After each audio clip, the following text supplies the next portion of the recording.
All right, so we're about to go through the Schedule A. So hold on, let me share my screen. Where is my Zoom? Here it is.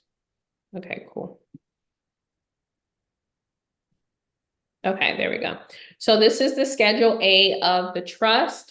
So the Schedule A is where we are identifying what the consideration of the actual contract is, okay? So remember, we had discussed this yesterday. So your trust has a body.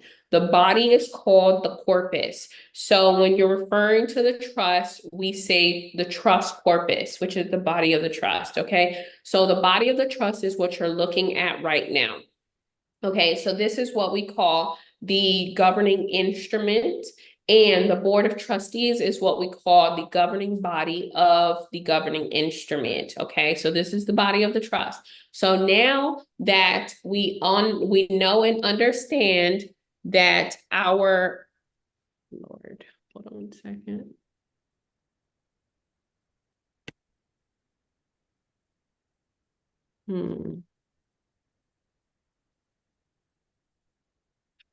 Can you guys hear me?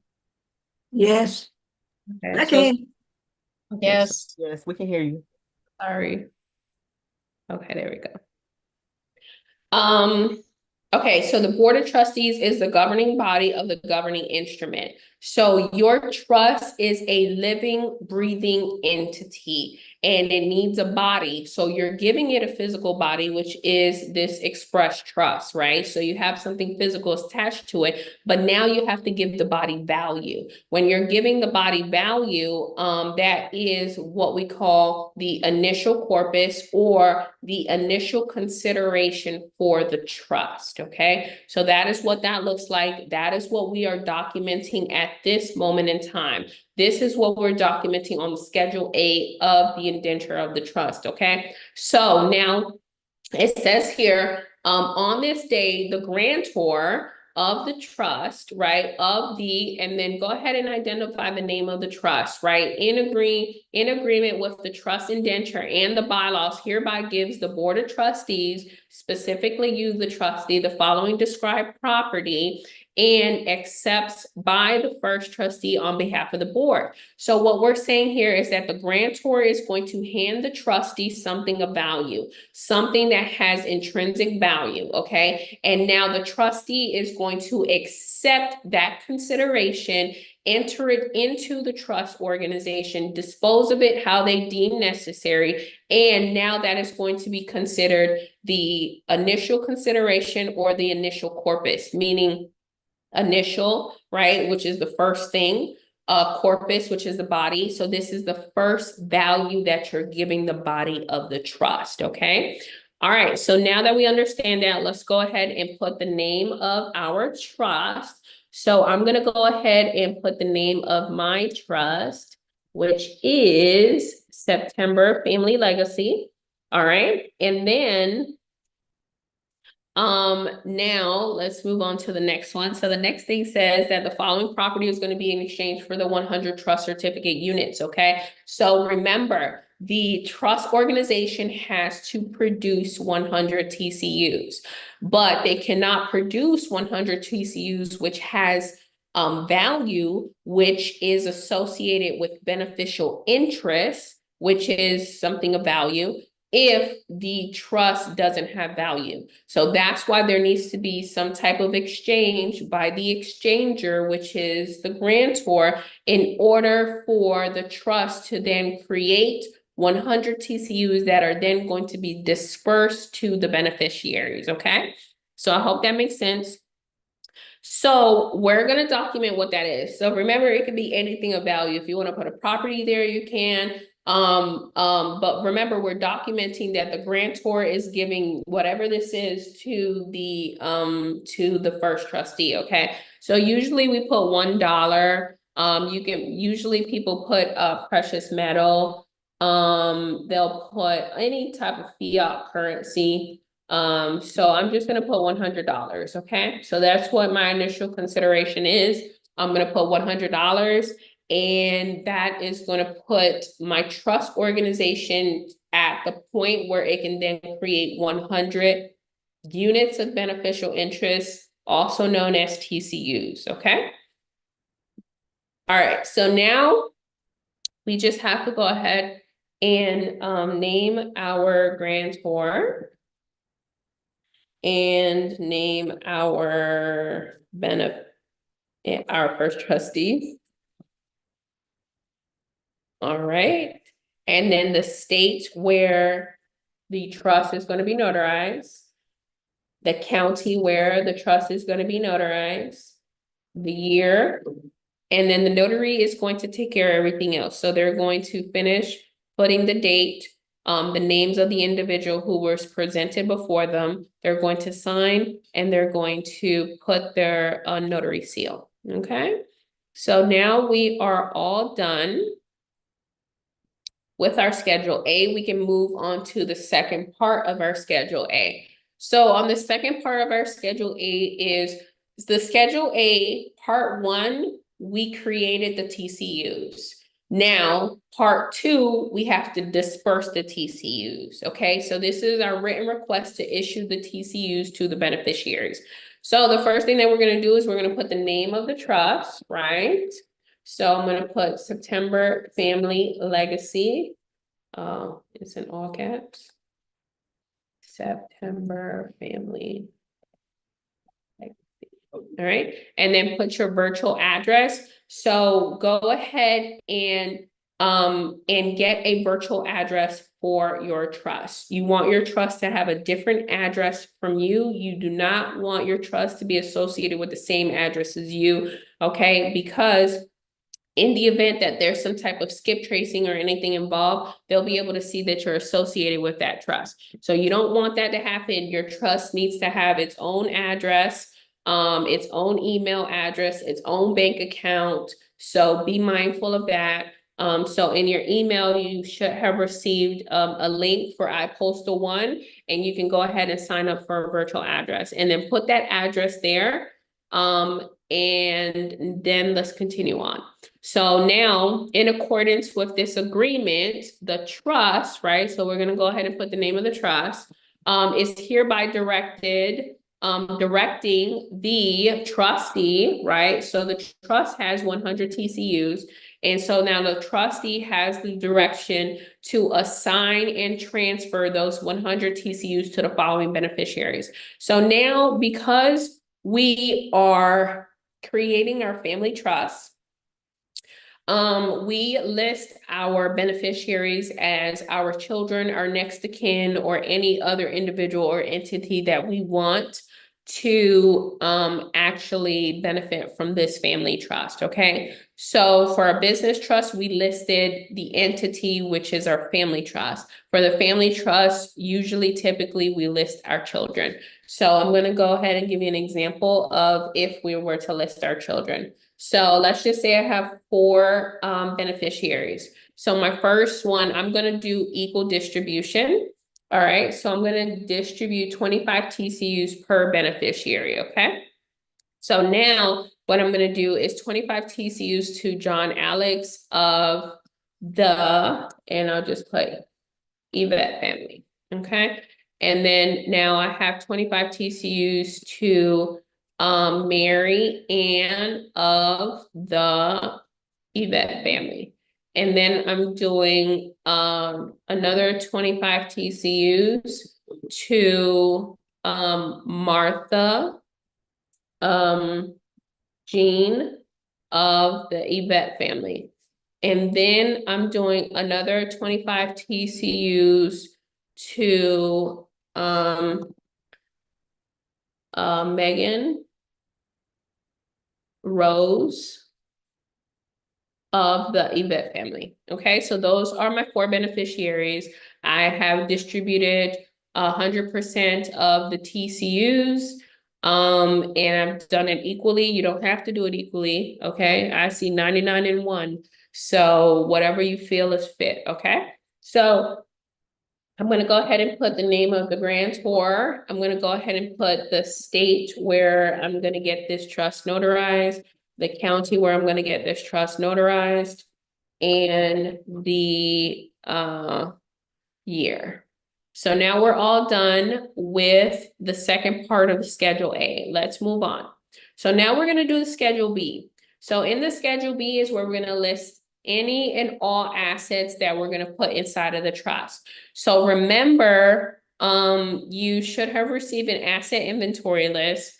Please work on your asset inventory list, because on Friday, we're going to work on transferring assets into all of our trusts, right? So you have to take an inventory of your assets for you to know which assets you want to transfer. Not every single asset qualifies to go inside of the trust, okay? So with that being said, let's go ahead and list our assets. So the first one that I want to list is real estate, okay? So I'm going to put real estate, and then I'm going to put the actual address, and then I'm going to put the legal description. And so I'm gonna put the address. So this is the mailing address, right? So 333 Main Street, Florida 33131.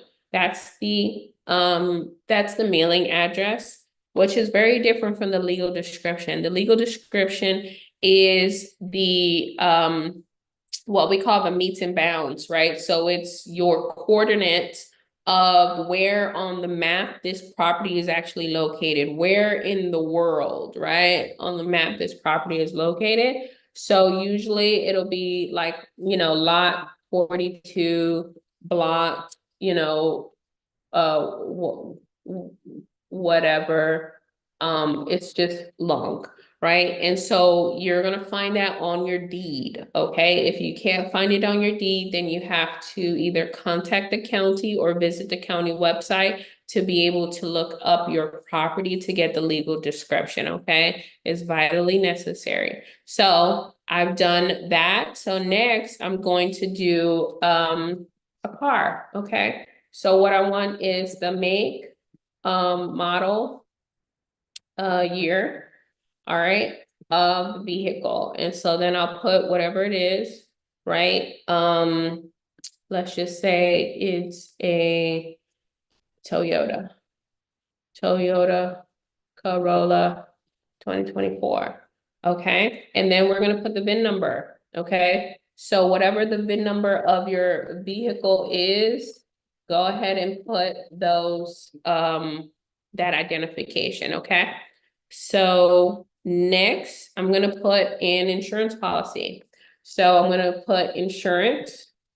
All right, and so now I'm going to put the carrier, the insured, and the policy number. Okay, so the carrier, I'm gonna just put my carrier, Emeritus. The insured is me.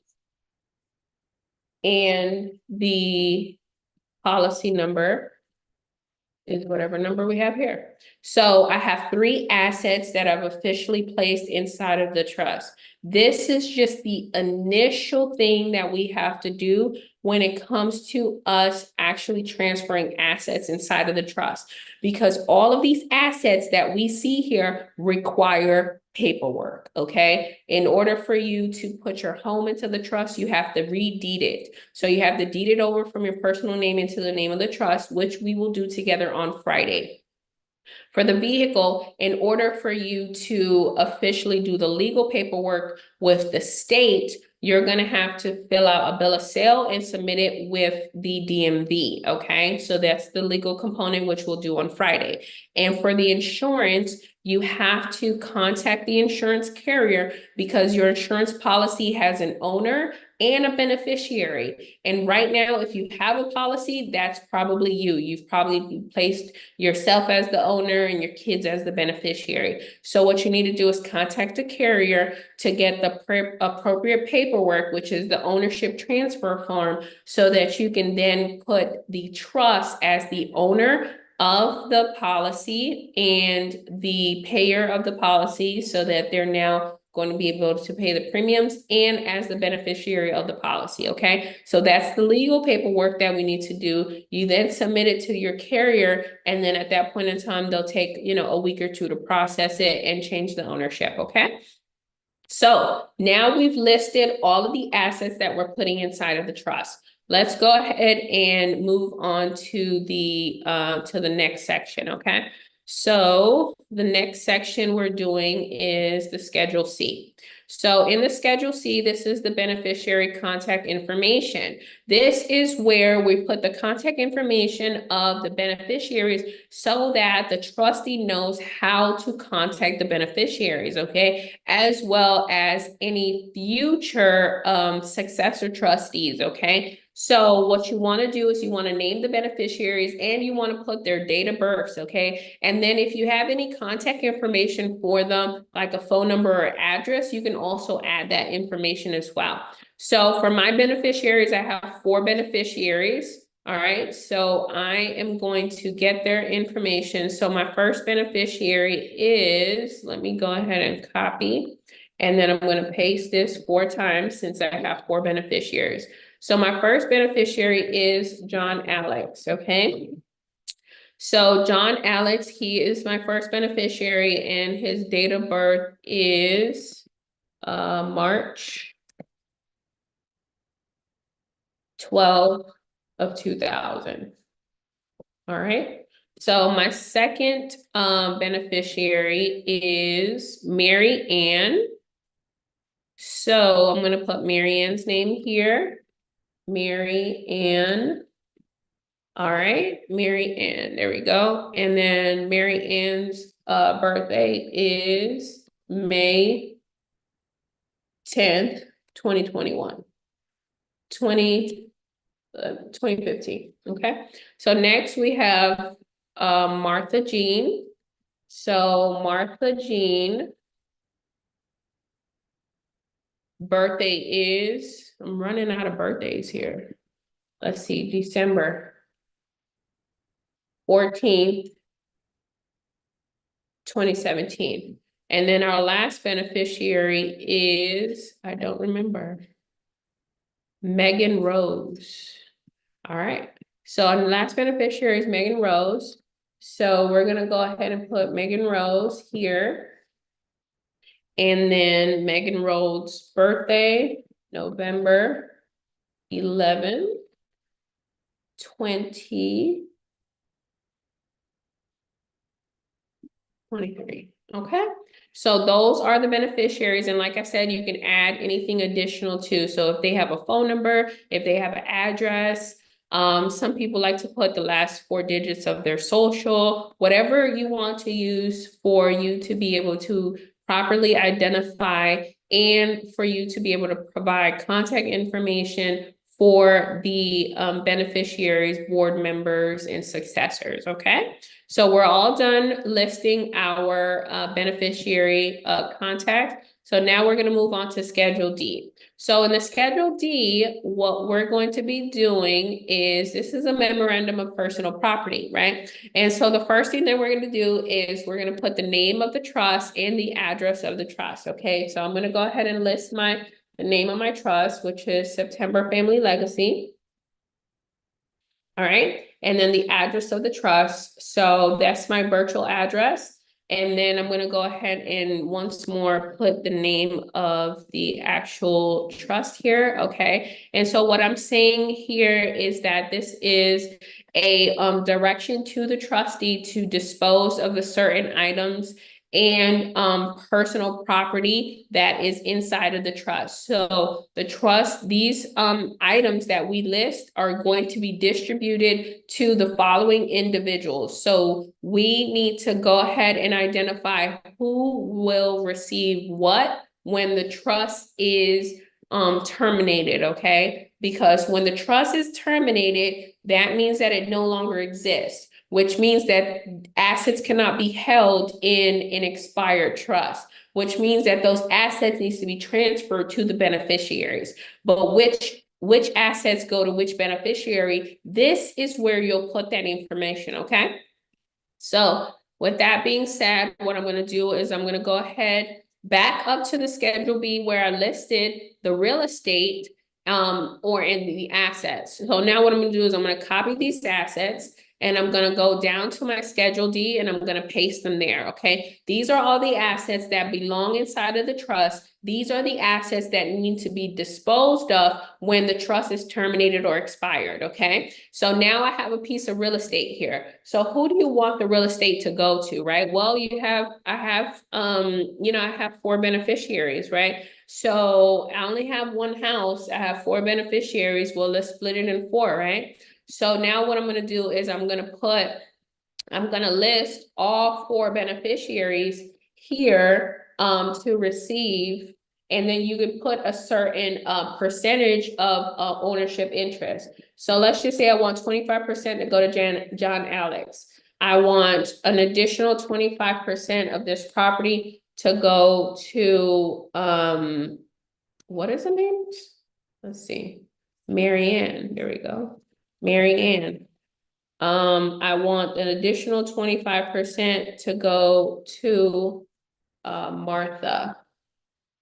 And I want the last 25% to go to Megan. Okay, so now what I'm saying here is that in the event that the trust is expired and this property needs to be transferred to the beneficiaries, 25% of it is gonna go to, hold on, guys.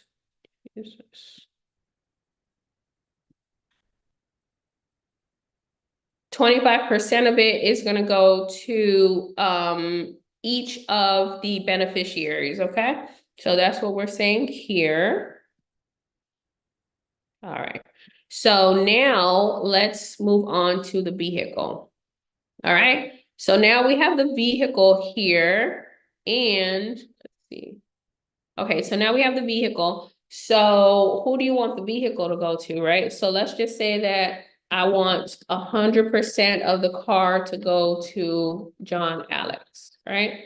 And then now the insurance policies, right? So now who do you want the insurance policy to go to, right? So they're gonna be the beneficiary of whatever this policy is. So let's just say that I want 50% to go to Martha, and then the other 50% to go to, let's see here. 50% Martha, Jean, and the other 50% to Megan, Rose. Okay, so that is how you would fill out the Schedule D, you guys, okay? So just go ahead and determine who will receive what property if and when the trust is expired. All right, so now let's keep moving on. So let's go ahead and fill out our certificate of trust, okay? So our certificate of trust is the proof of identity that the trust exists. So just like how you have proof of identity that you exist with a driver's license or a state ID, the trust also needs proof of identity that the trust exists, okay? And so you don't want to have to provide your trust documents to a bank or a title company or a utility company. So what you're going to do is you're going to provide them with the certificate of trust, okay? So let's go ahead and fill out our certificate of trust. One thing that I want to mention is that every single time that there's a change, you need to execute a new certificate of trust. Meaning, if you change the trust address, you need a new certificate. If you add a trustee or remove a trustee, you need a new certificate. If you, if you change the EIN number, you need a new certificate, okay? So with that being said, let's go ahead and fill out our certificate of trust. So the first thing that we see here is number 1. Number 1 is the name of the trust. So we're gonna go ahead and put the name of the trust. And number 1 says that, so I'm gonna go ahead and type in the name of the trust first. All right, so the name of my trust is September Family Legacy, okay? So now September Family Legacy was created by the grantor on, and then go ahead and put the establishment date. So for me, my establishment date is today, which is September 24th, 2024. Okay. So now, September 24th, 2024, and is the document that the certificate of trust summarizes for the purpose of funding assets into the trust or for any other purpose that requires an identification of the trust and the relevant trust provisions, okay? So that's what number one is saying. So this is what we're gonna utilize for funding assets inside of the trust. So this is what you're going to give the bank when it's time for you to open up that trust fund account, okay? All right, let's move on to number two. So number two, we're saying the grantor of the trust is, and go ahead and identify who the grantor is, okay? So put their name there. Number three is the trustee. So the current acting trustees of the trust is or are, right? So let's just say that I've decided to appoint a co-trustee. I know that I'm gonna appoint someone to be my co-trustee. So I'm gonna put the two names here. So I'm gonna put my name as the first trustee. That's me. And then I'm going to appoint the second trustee.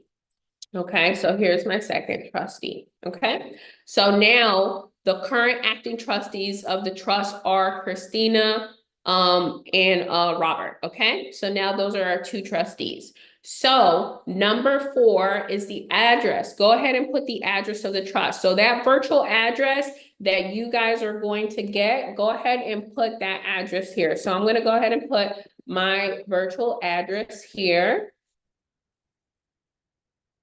All right, so now we're moving on to number five. Number five is the type of trust. So the trust is irrevocable. So that means that the grantor doesn't have any power to revoke or amend the trust during their lifetime, okay?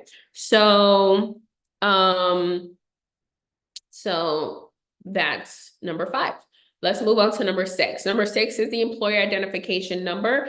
The employer identification number for the trust is, so go ahead and put, so usually it starts with 99 and then you'll have whatever, it's usually a 9-digit number. So whatever number that you're gonna get from the IRS, you'll go ahead and put it here, and that's specifically for banking purposes, okay? So let's move on to number seven. Number seven is declarations regarding the trust, okay? So the trust is in effect as of the date of the certification of the certificate, and it has not been modified, revoked, or amended in any way, so as to make any of these declarations incorrect. So what we're saying here is that the trust already exists.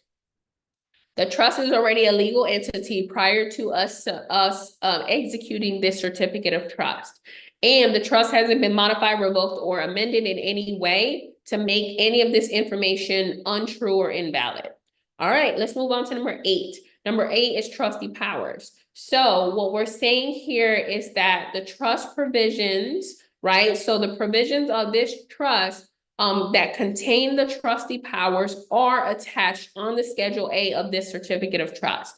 So if we see here, if we scroll down to the second page, we have our Schedule A, which is our trustee powers. Then the next page, we have the second half of our Schedule A, okay? So now let's move on to number 9. So number 9, we're saying waiver of claims. So the grantor and the trustee waive any action against any person or organization that relies on the certificate of trust, and they shall be held harmless for any resulting loss and liabilities from such reliance. So what are we saying here? Well, if we are doing business with a third party, or let's just say that we walk up into the bank, right, and we hand them our certificate of trust, but we got the wrong address here, right? And so now we set up our account, they send our debit card, somewhere else, and it gets lost, right? So now the trust has experienced a loss, but we cannot hold the bank hold them for that situation, because we provided them with a certificate of trust that had a wrong address. So we have to hold them harmless of that loss or situation. We can't hold them liable of that situation because it was up to us to update the certificate of trust with the most accurate information, okay? So now let's move on to number 10. So number 10, we're saying validity of copies of the certification. So what are we saying here? Well, a copy of the certification shall be valid as an original copy for funding the trust or for any other reasons. So when we go to open up the bank account, what's going to happen, right? Well, we're going to provide them with a certificate of trust. They're going to see, know, and understand that the trust is a legal entity that exists, and they're going to issue us a bank account, right? But they're going to take a copy of our certificate of trust, and they're going to send it to their legal department, or they're going to send it to HQ. And so once HQ receives our certificate of trust, they have to consider it as an original copy and proceed with our transaction. All right, let's move on to actions by trustees.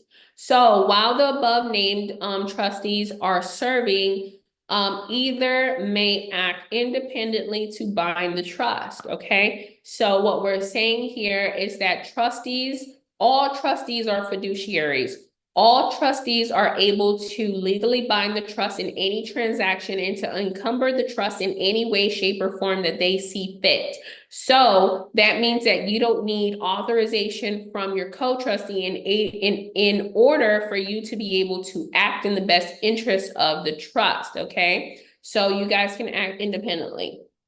So with that being said, now what you want to do is you want to put the name of the actual trust, the name of the grantor. So I'm going to go ahead and put the name of the grantor. Then I'm going to put the name of the trustee. So what I'm going to do is I have two trustees. So I'm going to create a second signature for my co-trustee. Okay. So let's see here.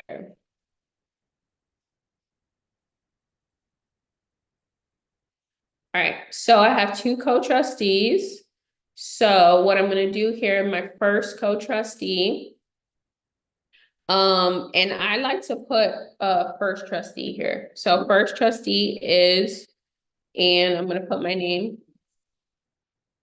And then you can put secondary trustee is, and then whoever the secondary trustee is.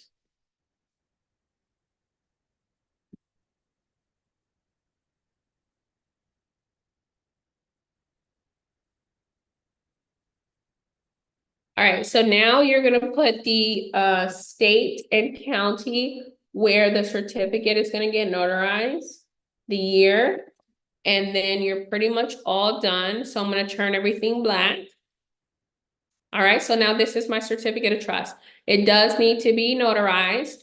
Okay, so the notary is going to put the date, the individuals that was presented to them, and they're going to sign and put their seal. Okay. So that's the certificate of trust. This is what you're going to need in order to give the title company when you're buying and selling, in order to give the utility company when you change utilities, in order to give the bank when you open up a bank account, in order to give the brokerage account when you open up a brokerage account, in order to give the dealership if you go and purchase a vehicle, all of those things, right?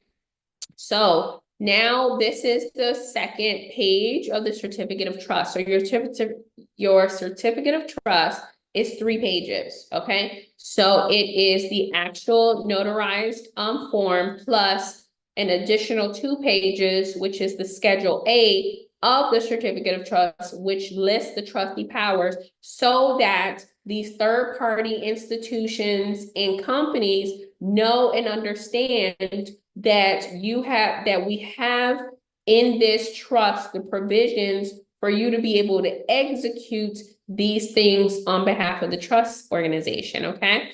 The last thing that we're gonna do is we are going to fill out the administrative contact information. So this is where you're going to list your successor trustees, your co-trustees, your protectors, your general trust manager, your treasurer, your executive secretary, and whoever else, okay?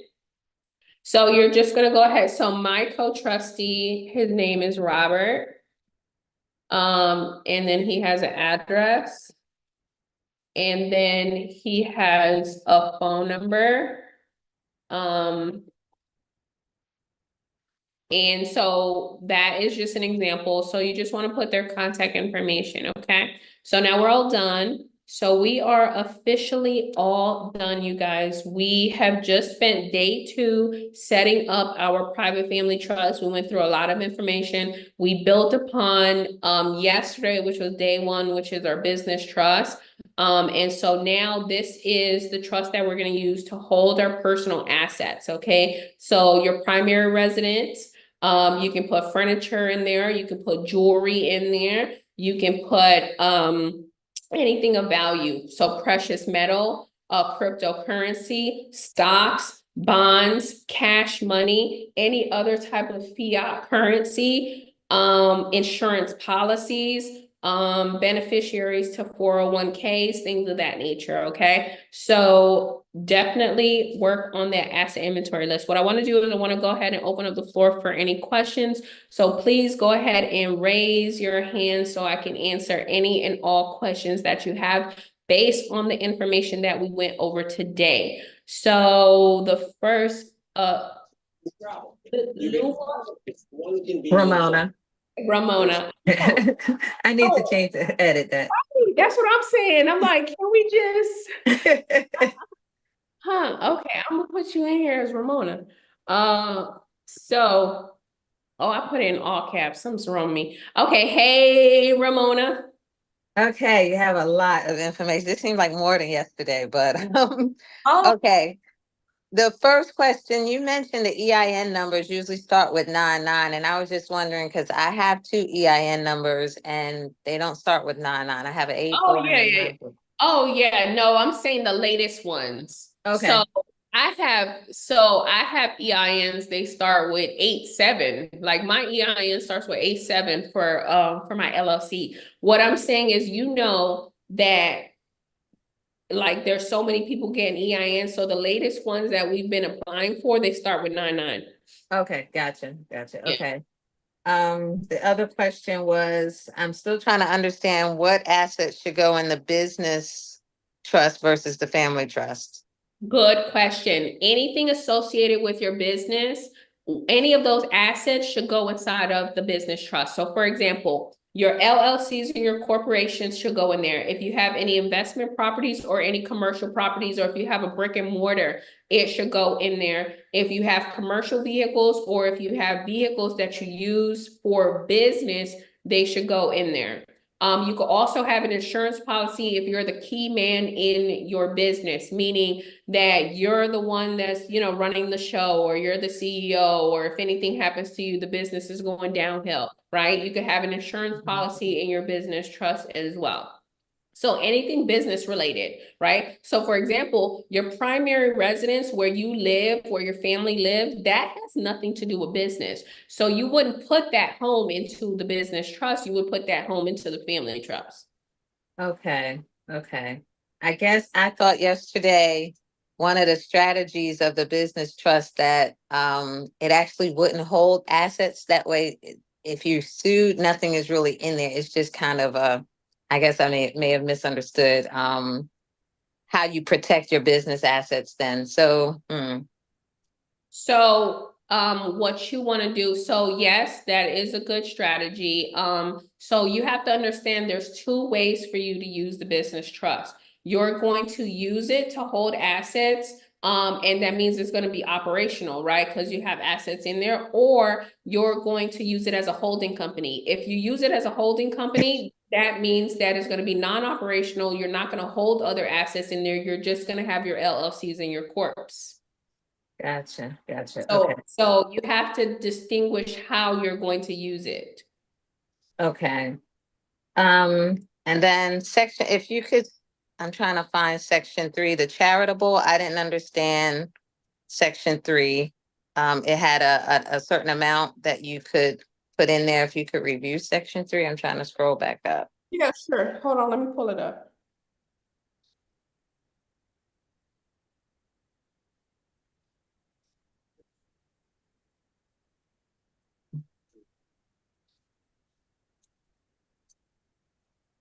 Okay, so section 3, what we're saying here is that you need to determine a threshold. So One of the strategies is for you to reduce your taxes, you want to donate to your nonprofit, right? But at what point do you start donating to your nonprofit? So what you want to do is you want to set a minimum threshold for whatever that number is. So if your company is cash flowing 10,000 a month, right? And you want to reduce your taxes, which means that you're going to donate to your nonprofit and you're going to write off 100% of that donation, then you're going to want to set that number here. Okay, so it means that when the trust estate achieves over 50,000 in assets or cash flow of 50,000 a year, so whatever that number is, it could be $1 million, right? It could be $1 million in assets, whatever you feel is necessary, right? I see. Whatever is applicable to your organization. So what we're saying is, okay, when my trust receives, or when we build it up, right? So if I'm starting at $100 today, I'm not going to start donating, doing any charitable contributions. What I need to be focused on is building up my corpus. So my operating funds, my account, right? I'm not going to start donating right away. So I'm going to start building up my account from the $100 that I'm starting with today, all the way up to, let's just say, 500K. Once I reach 500K, then I am going to see and feel that, hey, I deem it's necessary for me to start donating some of this money so I can reduce my tax liability and I can write off 100% of the donation, right? Gotcha. So you have to determine what that number is. And then what you want to do is, and remember, it's discretionary. So if you have here on your indenture 500K, but at 200K, you're like, well, it's getting shaky over here. I need to, start offloading some of this cash. You can still do it because it's discretionary. Okay, so you felt like it was necessary at a 200K cash flow for you to start doing charitable contributions. Okay, so now you want to identify what the charity is and who's going to be benefiting from the charity and what the charity is going to provide. Okay, I got you. I understand that now. Okay. The last question was, for the TCUs, when you say disperse, it's not actually giving them anything at the moment. It's just saying this is what they're allocated for as beneficiaries. So they're just holding those TCUs in the trust. Yeah, so you can create a certificate and you can hand them a paper certificate that shows that they have 50 TCUs. I see. Okay. But then they don't have access to it. All depends on what's written in the trust. Correct. Yeah. So they don't have access to the assets associated with the 50 TCUs. They just have the TCUs. So it's just like a company, right? How they'll give you a stock. And so you have a certificate of a stock, but you don't really have anything like tangible. You're just saying, yeah, I got 25, stocks in Apple. Okay. Got it. Thank you so much. You're welcome. All right, Ramona. Next, we have Miss Alamia Bay, the infamous, the lovely, lovely, lovely lady. No, that would be you. How are you this day? How you doing, sweetheart? I'm doing good. I just wanted to ask a couple of questions. Okay, I tried to open my the trust, the family trust with Charles Schwab. I sent the application in, and the certificate of trust. They're saying that they need all of the autographed pages with the notary. Is that something normal? Yeah. Yes, it does. It does. That's So basically the whole trust, isn't it? No, they just want the notarized pages. So right. So for example, in the trust that we're working on today, right? So you would give them this page right here that's printed out that says acceptance of trust bylaws, and that, the grantor signed, the trustee signed, and it was notarized. That's what they want. They want to be able the bylaws. Yeah. They want the buyer. Yeah, Okay. they want to be able to see that. Because I just wanted to make sure from you, because you know, a lot of these banks, they try to get the signature so that Okay. they can put it on the market and stuff. So that's why I was wanted to check. And do you give them the last page also with all of the names on it, the co-trustees, the protector and all that? Yeah, the When you give the certificate, yeah, certificate the of trust? certificate of trust. Yep, you give them the certificate of trust. So you should always lead with that. You should always lead with giving them the certificate of trust. Sometimes they'll ask for additional information. So sometimes they'll ask for the signature pages. Some institutions are very bold and they'll ask you for every single page. So you have to put your foot down and tell them no. Okay, and you do give them the last page after certificate of trust with all the phone numbers? No. You don't give No, them that? no. Okay. Okay, that's what I was asking. And Yeah. that sounds like that's about it. I appreciate you. Thank you so much. And as usual, I'm here because you know, the videos reiterate and help me to refresh my memory, as it has been a while, but everything seems new still when I listen to you, you know, so I appreciate you. Okay, thank you so much. You are so welcome, Miss Faye. And that's one of the beautiful things about the program is that you got lifetime access. So you jump in every single time that we have a workshop. And Miss Bay has been with us since January. So I'm just so grateful that you're always here and you're retaining the information. It's becoming second nature to you the more that you show up to the workshops. Now, when they give you the debit card, nothing is on the debit card, correct? It's just As a bank far debit card. as what? As far as it's attached to the checking When you account. open the trust, Yeah, so do they give you a amount on the debit card, or you have to build that up? you got to build that up. So whatever your initial deposit was inside of that account is going to be linked to that account. Okay, all right. Thank you very much. You're welcome, Miss Faye. All right, next we have Barbie. Hey, Barbie. Hey, hey, hey. What a name. I like that. Thank you. Hey, It's hey, my hey, real name too. Oh, that's funny. Yeah. It's so catchy. Thank you. So Welcome. I have two questions. Yes, ma'am. But I think you just answered one of them with Ms. Bay when you said, because I was going to ask you, will yesterday's video and today's video be available to listen to or to go through with doing this? Yeah, absolutely. So you guys have access to the portal, and when you access the portal, I'll show you. Hold on 1 second. Let me see if I can pull it up. When you access the portal, you'll be able to see the recording. So I'm just gonna quickly I'm gonna quickly pull it up here. So you can see. Let's see. If I could find it. Let's see what's going on here. Nope. Okay, there it is. Preview. Okay. We're getting somewhere. Okay. Okay. Let me share my screen. So when you log in, you're going to see two sections. So one section is going to say wealthy trustee program, and the other section is going to say workshop training recordings. So when you click on workshop training recordings, then this is what you'll see.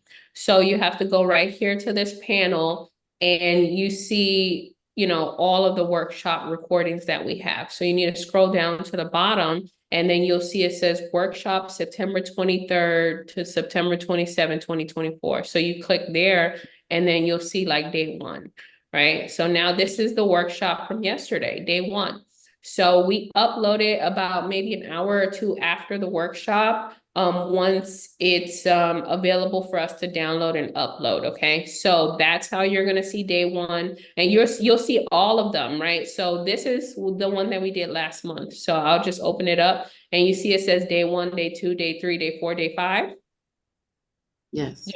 So the one, so you can start looking at that one if you want to. But the one that we're doing right now, this is it. So you're just gonna see them every single day. So after we're done today, we're gonna upload day 2 and you can just click and watch and you'll have it. So you see yesterday is 4 hours and 20 minutes, our workshop. So this video is right here and available for you to watch. I don't have anything that gives me access to a portal. Oh, okay. You might want to check your spam, but if not, then let me see. If not, then I can have the team check for you, okay? So let's see here. So what is your name like in the system? Is Barbie what? It's Elonda Barbie. Huh? Elonda Barbie. Okay. Okay, so I'm gonna have them look it up. I'm gonna have them look it up, login, and so that they can send you your login, okay? Okay. And so once you receive your login, then you just go right into the portal, and like I said, you'll see 2 boxes. One is the course. The course has everything. The course has more stuff than what we're going through in the workshop. And then you have the recordings for the workshop. My second question is, can you break down like the real estate? Because say I want to, when I purchase a home, I want to purchase a home. First, I want to be able to purchase a home through the trust, right? And then when I do that, say I don't have any children, but I do have a slew of nieces and nephews, right? So I want to leave it to just 2 of my nieces. But so I want to leave it to one of my nieces. However, if she wants to sell it or rent it, she have to share the money to the other. Is that a clause that I can put under where you remember it says 25% for this one, 25% for that one, but instead of saying 25% for this one, 25% for that one, can I say, this is the person that gets it for them to live in it? If they don't want to live there and they want to rent it or sell it, they have to split the money 50-50 with the other person, the other beneficiary. Okay, so the property is going to remain in the name of the trust, right? But that person is going to be able to be a resident of the property, right? Correct. And the trust is going to pay the rent for that beneficiary, right? So that means, so like if there's a mortgage or something associated with it, right? Mhm. Or you're saying if they want to rent, meaning if they don't want to live in it, then that income needs to be split between 2 beneficiaries. Correct. Okay, so those are all spendthrift provisions. And you can put specific names of people in there, but you're going to put it in the section where we're talking about the distribution income. So in that section, hold on, I'll take a look at it here. Let me see, where is it? Hold on 1 second, I gotta close this window. Where we're talking about the distribution income, that's where you're going to put how you want them to receive the income or whatever benefits that they're going to get from the trust. So hold on 1 second, let me pull it up. So this, I'm just gonna show you where you where you would put it. Yeah. If I could pull it up. My thing is acting up here. Okay, so you would put it, so distribution of income and assets, this is where you'll put it. So just go down here to section 12, and then you're just gonna go ahead and add section 13, right? It's just that easy because this is your trust and you customize it. Okay, so now you adding section 13, and here is where you're gonna be specific and say beneficiaries are allowed to live in trust property, and those expenses are going to be covered by the trust. And if they choose not to live in trust property, then that income is going to be distributed equally among all beneficiaries. Gotcha. Gotcha. And one more question. Yes, ma'am. What is the name of the private Facebook page?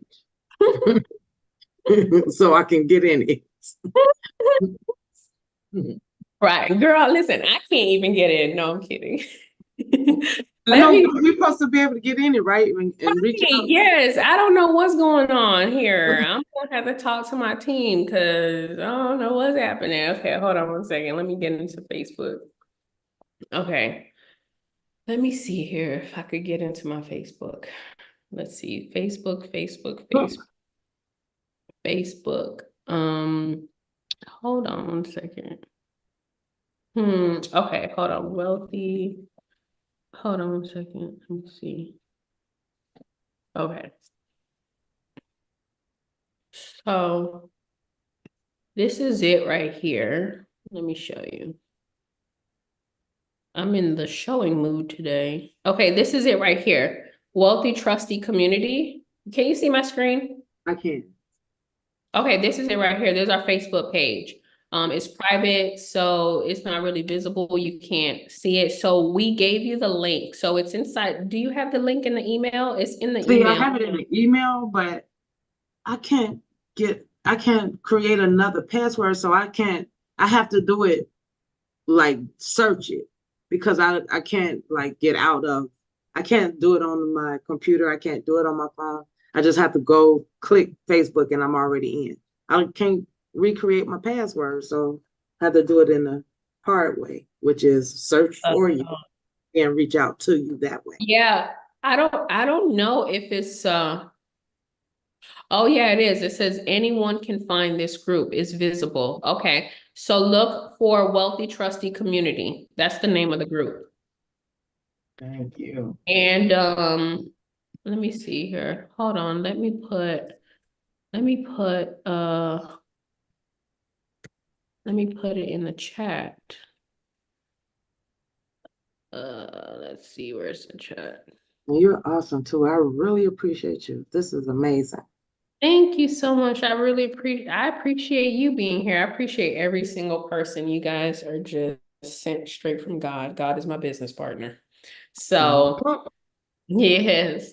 So thank you so much. So I put the link in the chat. Maybe that will help. I'm gonna have Ika, my assistant, she's going to go in there and approve people. So if you can go ahead and put in that request, she'll go ahead and approve you today. And then also are you in the Telegram chat already? I am. Okay, perfect, good. So we locked and loaded, we ready to go. All right. Thank you. Okay, Coach Angela says that her request is still pending. Okay, so Ika, we have to go ahead and approve everybody. Where is Ika? I can't find her. I'm gonna send her a message. Oh, there she is. Okay, so we have to go ahead and approve everybody on the Facebook. Valerie said hers is too. And one thing is that sometimes it's hard for us to verify because we be having different screen names and stuff like that. So, all right, but anyways, okay, Ms. Barbie, you all done? Done, and I just sent my request. Thank you. Okay, perfect. All right, awesome. All right, next we have, let me see who's next. Hold on. Who's next? Steve. Hey, Steve. Is it Steve? Hello. Yep, Yeah. it's me. Okay, Steve, no, he's next. He's like, don't play with me. I'm just waiting for my time. But as you know, mine is going to be quick. I'm very quick. So, with am I getting this right that your family trust and your business trust should have different virtual addresses? Or they can, Your family trust and what else? And your business trust? yeah. Can they have? Yeah, they should. So So you have to understand, if you are going to be dealing with the public, with your business trust, you don't want that business trust to have the same address as your family trust or your nonprofit trust that has nothing to do with the public. Okay, that's clear. And so my second question is, if you had LLCs and you had an address, but you put it into your trust, does now the address of the business trust takes over that LLC address, or No, it's two separate entities. It's okay. two separate entities. Everything is separate. So you can decide to use the same address if you want to. I see it all the time, especially people who have commercial units. They put all of their entities on this one commercial address. Okay. So you can decide to do that. That's perfectly okay, because it's going to be publicly known that the business trust is the owner of the LLC. Yeah, I'm just thinking if that would make more sense as far as financially wise. You have so many different, Right, exactly. And you it starts to add up. $5 here, $10 here, $7.99. It adds up. yeah. So that's Mhm. probably the best way to go, was just Yeah. So if you're using your business trust as a holding company and it's owning your LLC, then it's perfectly okay for you to use the same address for your LLC and your business trust. but you would have to change that if you ever have it at the Corporation Commission on under one LLC address, then you would have to change it, right, into the business Yeah, uh, update again. update for their address, correct? Okay, Mm-hmm. that makes sense. All Yeah. right, that's all I have. All right, Steve. All right, awesome. Thank you. You're welcome. Next, we have Miss Angela. Coach Angela. Hey, Christina, how you doing? Hey, Coach, how are you? I'm good. How are I'm you? good. I'm gonna try to keep it short, but I didn't get a chance to watch yesterday's video, so I hope I'm not asking a question that's already been answered. Okay. But you said that you can run a business out of the family trust. When Uh, would it actually be viable to do? Like when would you want to run a business out of the family trust? oh no, so what I was saying was you can own a business with the family trust. So Oh, for example, one of the examples that I showed yesterday was your LLC is going to be owned by your business trust. But let's just say 10 years down the line, your business trust is terminated, but that LLC still exists. So now that LLC is going to go to the beneficiary of the business trust, which is the family trust. So the family trust can own the LLC. But okay. if you're wanting to run a business outside of a trust, you're going to run it out of a business trust, not a family trust.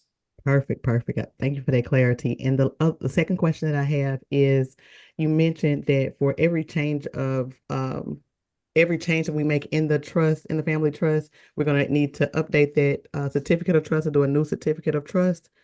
Does that include when we make amendments?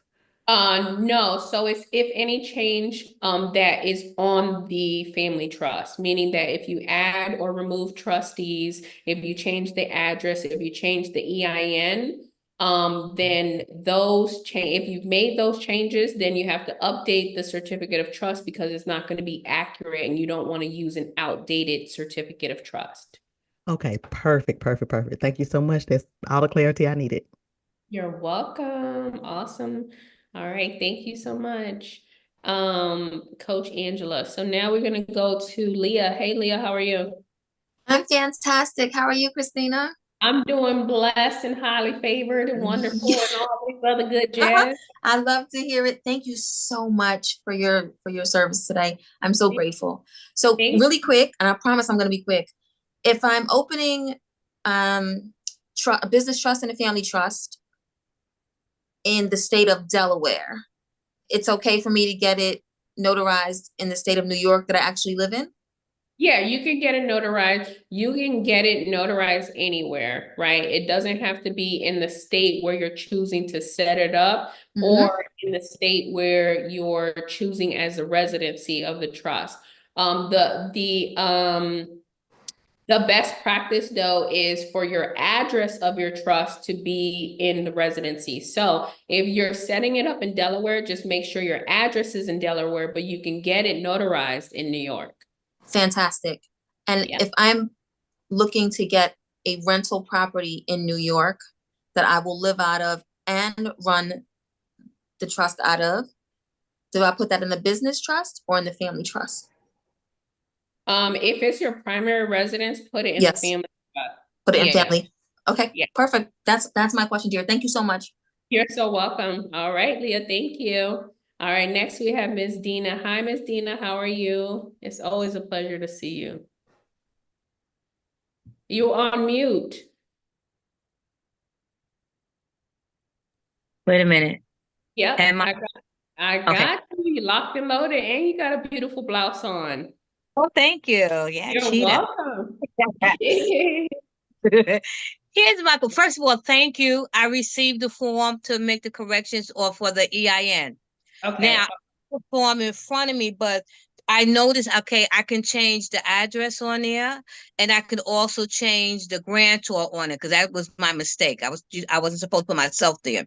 So I want to change it, it allowed me to write in it, but I couldn't save it. When I went to try to download it, the information disappeared. Should I take and put it in what kind of form so I could write on it and save it? Where could I? Because the way you said I could write in it, but it wouldn't save. That might be a issue with your computer. Because it's a PDF and it's one of those what do you call it? Like you can edit it. Like it's Without writing it, but I couldn't save it. you couldn't Okay. save it. Okay, but what if you just went straight to print it? It wouldn't let you print with the typing in it? With the I didn't even try that. So you mean print it out and then just manually write the information in? No, what I'm saying was instead of saving it, just go straight to print. Oh, okay. Do it where when I finish, don't worry about saving it. Go ahead and just print it out. Yeah, that's what I did. I don't even think I saved it. I think I went straight to print. Okay, got it. Okay, so my next question is at the very, very bottom of the form where it says sign, do I sign or does the grantor sign? You sign. I sign. Okay. And after everything is done, how long does it take to, because it said mail it to them. About how long does it take to get back? I'm looking at Yeah, you're not going to get anything back. You have to contact them to make sure that they process your paperwork. And I would tell you to give them at least like a month, at least give them like 4 weeks because it takes time. They're pushing paper. Okay, and then we'll call them and Yeah, update. right. Call them to see if they updated the responsible party. Okay, and the next question is when I get ready to go to the bank to open up the account, I don't have to take the EIN form, do I? I just take the certificate of trust? I will take both. Take both. Yeah. All right. Yeah, usually the banks, they just want the number, but just, just in case, take both. Take both. Got it. Thank you. You're so welcome, Hey, Ms. Dina. Hey, Christina. Take care. Can you Hey, hear me? yeah. Real quick, sometime when you can't save the PDF, if you go to print and instead of selecting the printer, you can select print the file and it'll save it for you. Yeah. You got that, Ms. Dina? She put the thumbs up. Thank you. Okay, I know no that's, problem. I was thinking of mine too, because the way my printer works, you could save it. Yeah, you could save it as a PDF. Yeah, mine does that too. Thank you, Roger. All right, next Christina, we got, yeah. I'm sorry, what was she referring to just now that takes several weeks? What were you guys referring Yeah, to? so I will show you. So it is the 8822B, which is to update your responsible party. So what happens is when you are applying for your EIN, the responsible party is the grantor. But for Miss Dina, she had put herself, so she just needed to update, that. So if you want to update an address or anything, I'll show you. Hold on a second. If you want, let's just say that you have a change of address and you want to update the IRS for the change of address, then you would do this form. So hold on, 8822B. Let me get back here.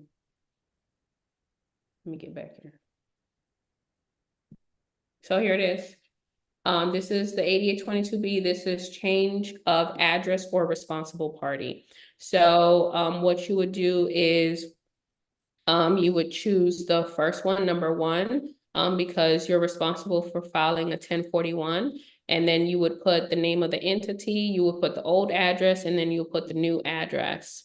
If you wanted to change the responsible party, meaning like the grantor's information, then you would fill that out, and then you would sign as the representative of the trust and date it, and you would turn it into the IRS into one of these applicable addresses right here. Okay, so anyone that already has a business, we need to go through this. No, that Mm. is, so that's if you are making a change. So if you are applying for your new EIN and you put all the correct information, you don't have to do this. But if you need to update, change, remove, replace, then you have to do this. So if I have an existing business and I'm changing from me being the owner to the trust, then I have to do that. Yes. Okay, okay. All right. Next we have Renata. Yes, how are you, Christina? I'm doing great. How are you doing? I'm good. Everybody asking questions. I added another question, but I'm gonna go through them quickly. Okay. When you're considering the name for your trust, should they not have a personal name? Don't name it after yourself. You could have personal names. Like if you wanted to name your trust Penelope Rose, that could be somebody's real name, right? You never know. Right. But you could name it Penelope Rose. That's not your name. Okay. And next, when you say full distribution for the beneficiary, does that mean they're no longer a beneficiary? If they receive a full distribution? No, full distribution is whatever amount is so whenever you have income coming into your trust, if you have a certain amount that's excess over your profit, then that is what you're going to consider distributable income. And that income is going to be distributed to the beneficiary. So let's just say that you have 5 beneficiaries and they're all have equal TCUs, and so all of them are now eligible to receive $10,000. So that means that if I'm at least 21 years of age or whatever age you choose, I'm going to receive my full distribution. I'm going to receive the whole $10,000. Let's just say that I'm 13 years old. I'm only allowed to receive 25%. I'm only going to get $2,500 of the 10,000. Okay. Can a beneficiary become a successor trustee? Yes. Okay. Once they become a trustee, they have to either remove themselves as a beneficiary, or if they want to keep themselves as a beneficiary, then they have to make sure that they have other beneficiaries there. They cannot be the sole beneficiary. Okay. Okay. Can the board of trustees, can that be for all 3 of the trusts? You can use the same individuals, The yes. same individuals? Yeah, Okay. these are separate entities. So Oh, okay. I get it. yeah, so there's no restrictions that if you serve on board on one trust, you can't serve on the board on this one.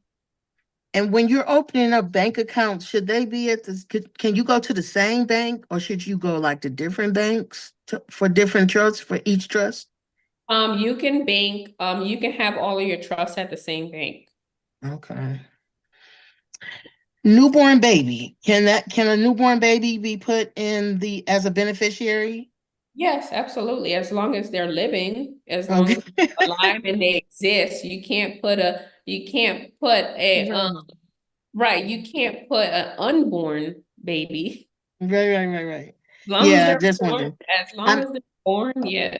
Okay, I'm gonna be the first grandma in October, and I just wanted to make sure. Yes, I'm so excited. It's a girl.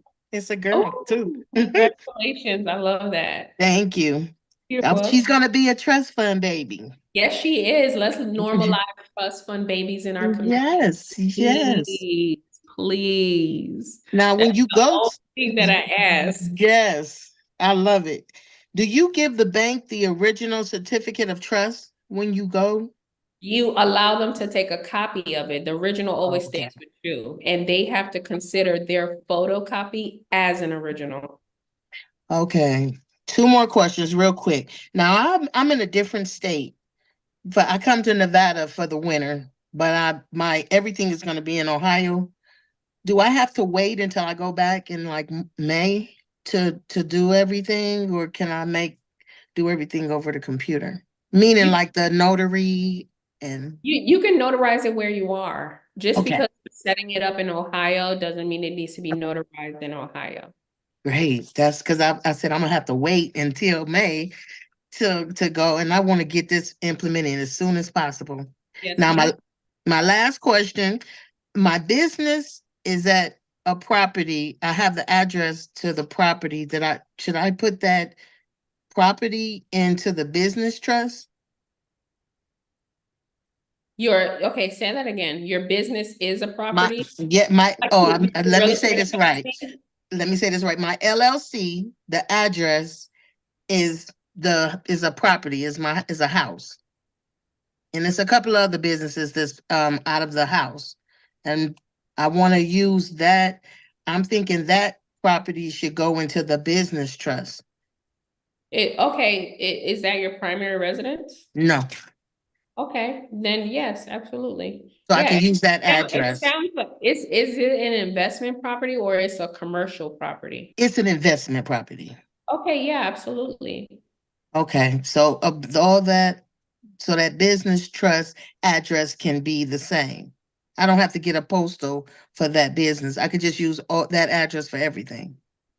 You can, absolutely. Yeah, you don't need to get like an iPostal. If you have a property that is not your primary residence, that's not associated with you, that you don't receive mail there, and that you already, have some type of dealings with your LLCs and stuff like that, you can use that property. Okay, thank you, thank you, thank you. You're so welcome. Thank you, Miss Renata. All right, next we have Valerie. How are you? Hi, Christina. I'm good. I Awesome. tell you, listening to these questions have knocked out a few of mine, but this is all new to me and I'm a little overwhelmed. I'm going to be transparent. However, I'm just going to go down. It's a short list. Okay, I'll go for it. I believe this was already answered. I put down here the first question was, can a TCU holder be an officer or an employee? I think you just answered that by saying as long as they're not the sole beneficiary, they can. So if they're just a beneficiary, they cannot be on the board of trustees or anything else. Now, can a trustee be a beneficiary? Yes. The trustee cannot be the sole beneficiary, but can a beneficiary serve and have a secretarial position or serve on the treasury on the board? No. The beneficiary, they can only be a beneficiary. They can't be anything else unless they have that dual position as trustee beneficiary. Okay, so they can only be a co-trustee, that type thing. Okay, Correct. I saw Article 13, Section 5 said no beneficiary has any management power over the trust. So when you answered Renetta, in my head, that was a little conflicting, but the exception is trustee. Correct. Right? Yeah, Okay. because that's a higher position. They're the fiduciary and if you're the trustee, if you're the fiduciary, you can list yourself as a beneficiary, but you can't be the sole beneficiary. So their primary role is that they're the trustee. Got it. Okay, next. Article 14, Section 6 talks about TCUs can only pass to direct descendants of. My mom passed away, and okay, can it be hyphenated? Like they are hyphenated names, two hyphenated names. Like I want my kids, as long as it's X or X. You get what I'm saying? Yeah, you can have multiple names. So you can have multiple ancestors. You can put your mom there, so it's ancestors. The ancestors don't have to be living, they can be deceased. I And guess like a maiden name / married name. Or yes, should I list out, like, I'm just gonna make up a name, Mary Taylor and Mary Jefferson.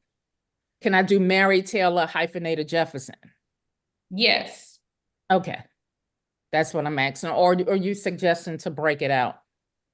No, you can do the hyphenated name, and then when you do the family name, if you want to include both families, like Jefferson family and Taylor family. Oh, cool. That'll cover it. I like that. Okay, Yep. next. Distribution of income and assets, that section. I have a daughter who is of a mature age. However, I'm not ready for her to have any monies yet to buy a house, say 4 or 5 years from now. Is that something you were talking to someone about, putting in a stipulation next to it? She's 24. Should I put like when she's 28, she can have a X and X distribution towards a Yeah, house? so what you can do is you can put that she can have a certain percentage, right? Like, let's just say you want her to receive 50% now, and then when she's 28, she can receive the whole 100%. You can put that now, and whatever you're setting forth now is going to be applicable to all the future beneficiaries. I mean, I thought I would get specific by her name only. If you want to. Okay, Sure. okay. All right. There will be other beneficiaries. And can the grantor, I think you answered this too, be the same person for all 3 entities? Yes. Yes, because they're separate. Yes. All right, 2 more. Now Steve asked this one. Virtual address be different for each? Yes, you said yes.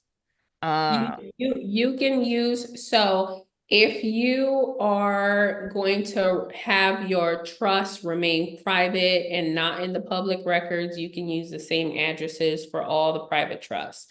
The minute that you use an address for a trust that's in the public, meaning you're building credit with it, you're using it as a holding company, it's out here searchable, like the name and address, then you want that to be separate. Okay, I get the public, we're building credit and using as a holding company, but why would you make it private? What do you mean? Preference? You said private or public. Maybe I missed that. Did you speak? Yeah, so your trusts are private until you pull it into the public. So no one's gonna know, the trust that you're creating today, no one is gonna know that it exists. Only you. Until you decide to do something public with it, like Right. build credit, and then now it has a public record and people can search it on the public records. Right, I have a LLC and I also have a IUL. So I guess once I start dabbling with that, it's public, right? Am I correct? As far So yeah, so if you're going to list your trust as the owner of your LLC, then it's going to be searched on the public records. It's going as to a be holding company, right? correct. It's going to be searchable. So I would use a separate address for that entity, and I wouldn't use the same address for your family trust or your nonprofit that most likely you're not going to develop a public record for.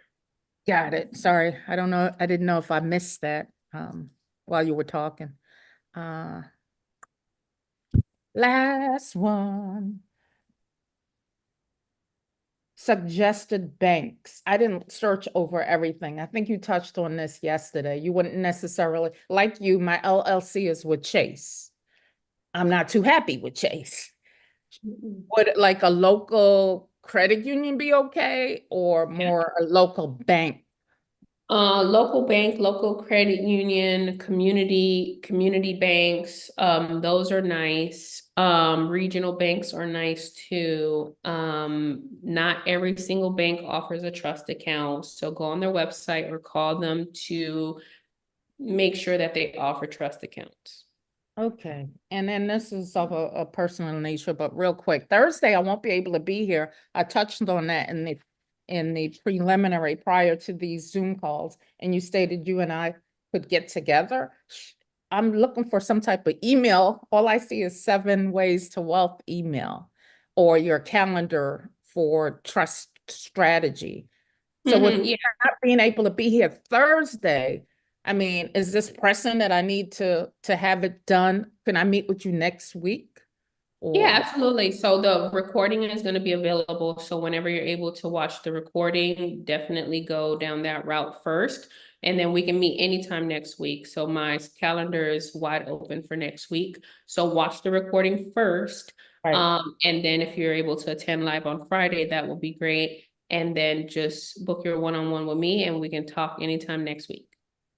Thank you. I appreciate this so much. It is overwhelming, but I love how you break it down with bite-sized chunks. And with Yeah. that, I give up my time. Yay, I'm so glad to hear that, Ms. God Valerie. bless you, Christina. Thank you. God bless you too. She said it's overwhelming. I'm overwhelmed. No, I'm kidding. All right. So who do we have next? We have Jasmine. Hi, Jasmine. Hello there. How you doing today? I'm great. I'm wonderful. I'm splendid. Awesome.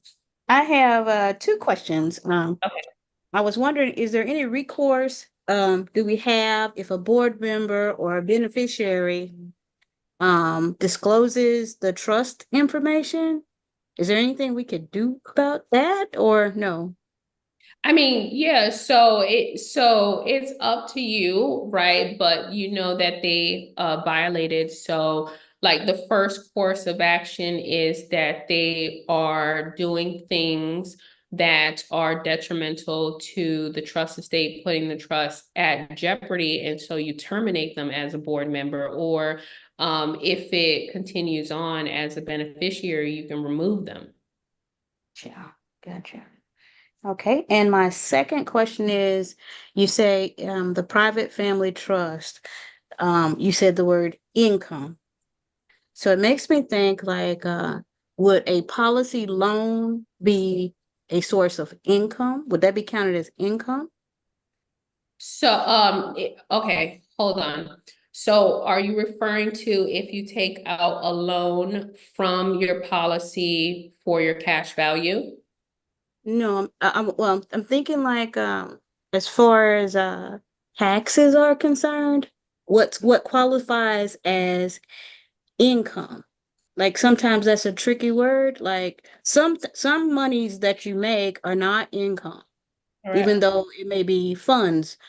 And then some things are specifically income. So I'm wondering if dealing with your IUL, if you get a loan, is that income, or if someone in your family passes away and that is those monies are applied to the private family trust, is that considered income? Is all money going into the private family trust considered income? No, all money Oh. is not considered income. You as a trustee are it's up to you to determine what is considered income and what is not considered income. So Wow. yeah, that's one of the beautiful things about a trust.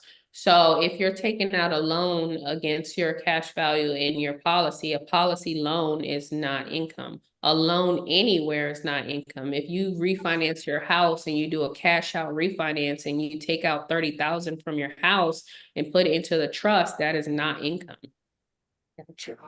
All right, Christina, thank you so much. You're so welcome, Miss Jasmine. Thank you. All right, let's see who we have next. We have Dee Dee. Hey, Dee Dee.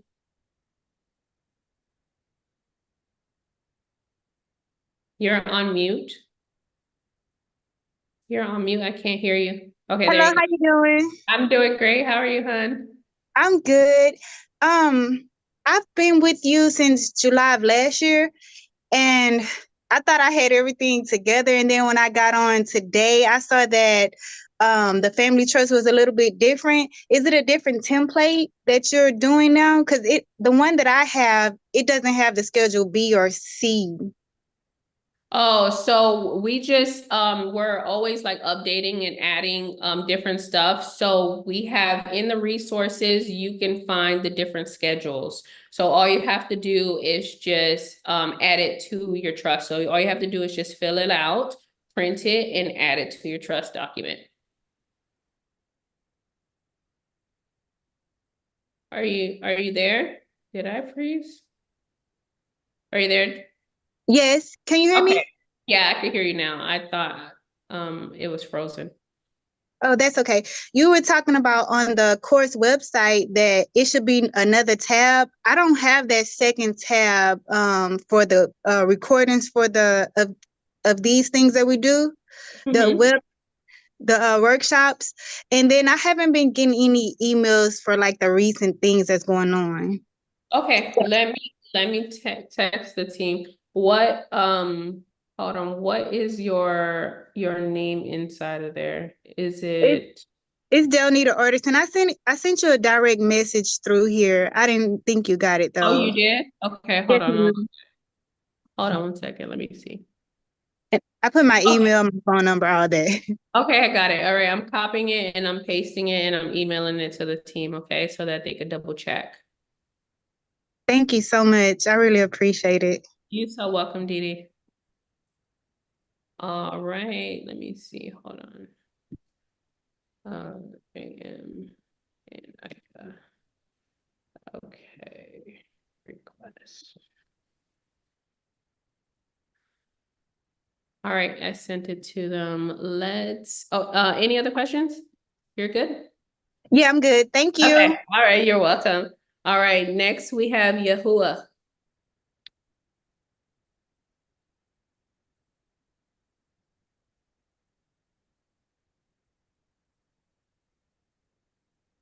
Yahuwah. You're on mute. I can't hear you.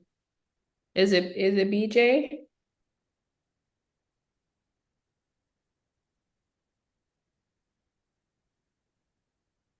Oh, Valerie says she got accepted into the Facebook group. Awesome. Yay. All right, we're gonna go on to Jen. Hey, Jen.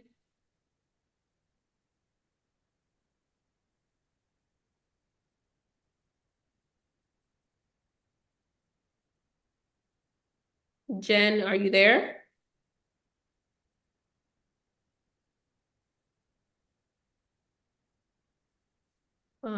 Can you guys hear me? I'm not sure. Okay, we're gonna go on to Yes. Okay, perfect. I'm not sure what's going on. Okay, we're gonna go on to Keith. Jen, I didn't hear you. Yahuwah, I didn't hear you. Hey, Keith. Hey, how are you? Great, wonderful. How are you? Thank you. I'm doing great. I'm doing good. Just trying to take it all in. As I said, Yeah. it's a lot of information, but and some of my questions were actually answered. That's why it's great to do these Q&As because some of those questions will be answered. Yeah. Just one thing, I'm just trying to get clarity on a few things. As William mentioned, I also own a property. I have a mixed-use commercial property, mixed residential and commercial, several stores, a couple of apartments, and I do live in one of the apartments. So would that be, in other words, would I be able to use that? And it's under LLC. That's one question. As you mentioned before, would I be able to use that? This particular, since I live in on the property, I would not be able to use this address for this property. Is that correct? You can, yeah, you can put that property into the business trust, right? Because majority of it is an investment property, right? Where you're collecting income and it's commercial and it's mixed use, like you said. So that property to me sounds like it will qualify as being an asset for the business, especially if it's already under the LLC. So some investors, they like to just keep it in the LLC for funding purposes, and then they'll just have their business trust be the manager and the owner of the LLC.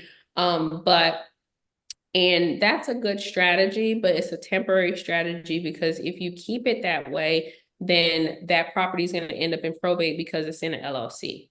So just be mindful of that, okay?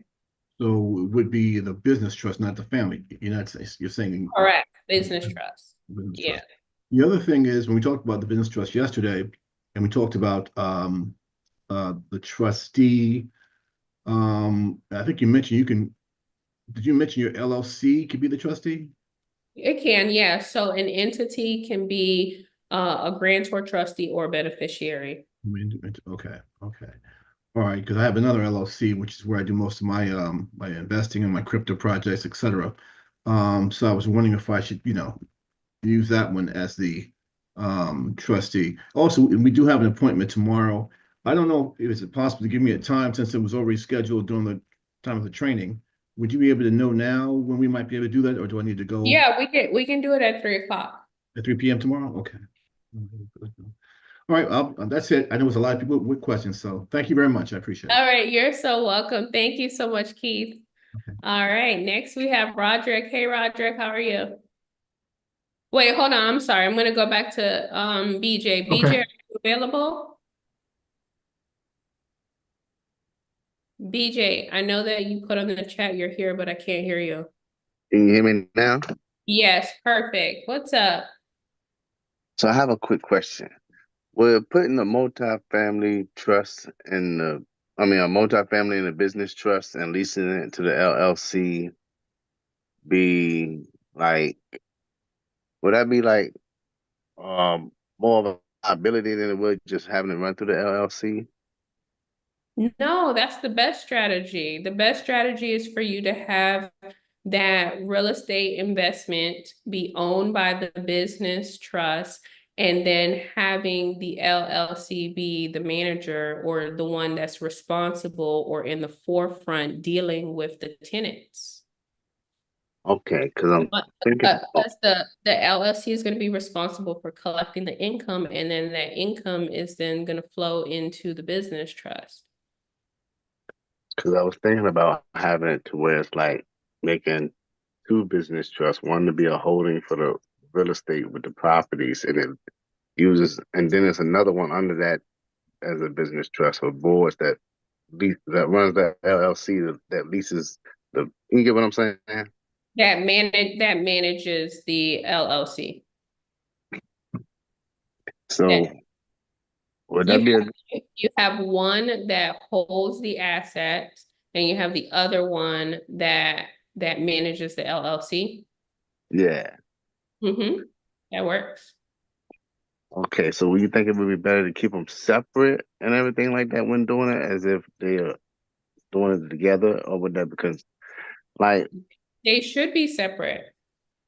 oh no, I'm talking about like with the LLC, should both of them be on there, or should it just be just the one? So that way it's like, you know how some companies they'll go to a holding company and the holding company would just be involved for investment purposes. Only one. So the one that is going to own the actual asset is not going to be on the LLC. So the business trust that's going to manage the LLC should be the only business trust that's on the LLC. All right, cool. That's what I'm trying to figure out so I can write everything up. You got it, boss. Have a good one and thank you so much. You're so welcome. God bless you. All right. So next we have Roderick. Thank you for waiting, Roderick. I appreciate that. No problem. Thank you. Hold on. I got two different mics on. Can you still hear me? Yep, absolutely. So my question was a quick one. You had mentioned the term holdings. So if I'm using that in the business trust, does the wording actually have any effect on the operations of the trust? So if I'm just using the word of whatever holdings, does that mean it has to be a holding trust, and it can't be operational? So no, not necessarily. Okay. Not necessarily. So it's kind of just like using the term like LLC. So no, you can use the term holding and have an operational entity. Okay. Yeah, that was my only question today. Thank you. That's a good question. Awesome. All right, thank you, Roderick.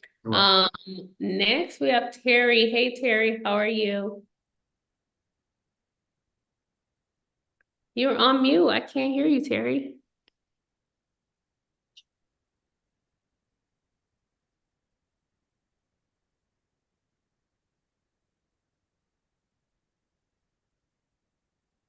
Okay, you hear me now? Yes, perfect. Oh my goodness. Yesterday when you finished the business trust, I got ready and I pressed the button and I got off. I couldn't answer my question. So thank you for your patience. So that's why I disappeared. That's why I disappeared at the end. Okay. Sorry about that. Here's the question. So Yeah. in the example of creating the business trust yesterday, which was a great strategy to have the beneficiary, the family trust. Yes. Now, to avoid self-dealing, is it possible to have the beneficiary of a family trust be part of the board members of the business trust? Like, what do you mean? Like those individuals? Right, like for instance, so Oh, like the secretary of the business trust is going to be the beneficiary of the family trust? right, so like an example, like I would be the trustee, the main trustee of the business trust. And with the family trust, which my brother would be a beneficiary, I would like to make him a co-trustee. Could I make him a co-trustee without being without the self-dealing piece, you know, because he would be he can be a co-trustee. a co-trustee, even though he's going to be the beneficiary of the family trust, not the business trust. Correct. Yep. Okay. Great. And then you also had an example yesterday. One of the beneficiaries of the business trust. You said Elite. Was it Elite the company that you created the business trust, or was that another business?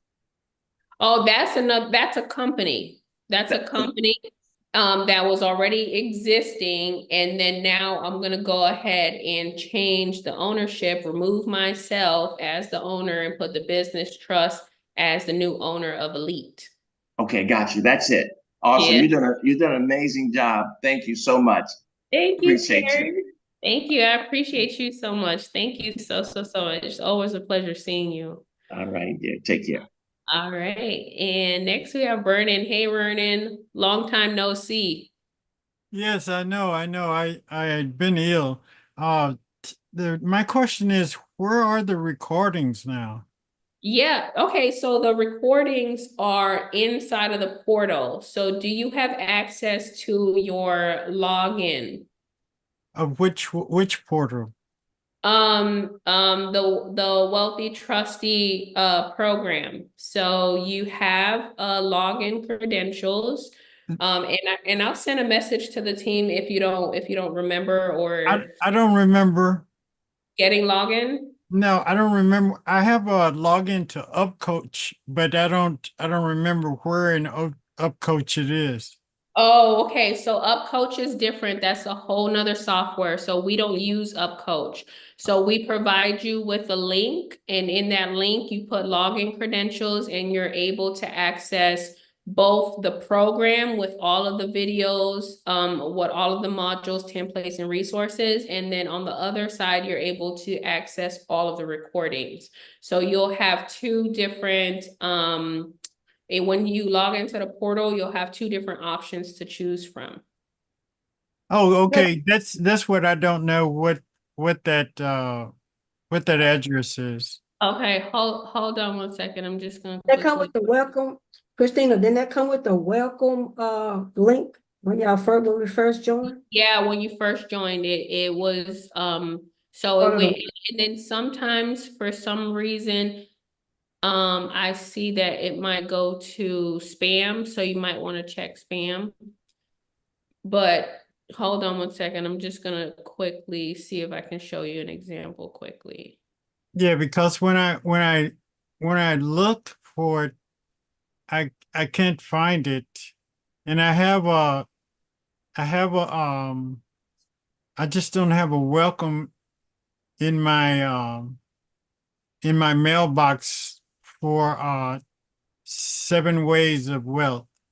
Okay, so if you resend it again to me, I'll catch it. But right now, I don't have it in my spam because I periodically go through my spam and delete all my spam. Wait a minute, I see you for day 2, but that's all I see. okay, no problem. Okay, so let me just show you quickly. When you go to log in, you're gonna see two of these, okay? Can everybody see my screen? I'm gonna try and get to where you are. 7 ways.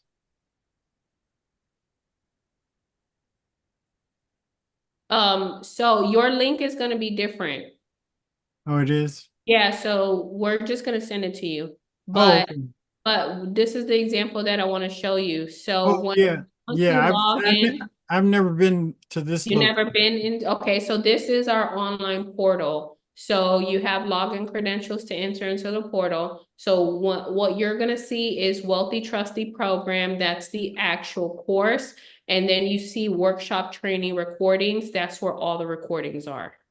Great, great. Yeah, I remember when I first joined Wealth Creators, I had access to it, but then it disappeared. Okay, no problem. Don't worry. We're gonna get you access again. So I'm just sending a message to my team so that they could take your name down and then they will send you your login credentials, okay? Okay, All right, awesome. Thank you, Vernon. thank you. You're welcome. All right, let's see who we have next. We have Jen. Hey, Jen.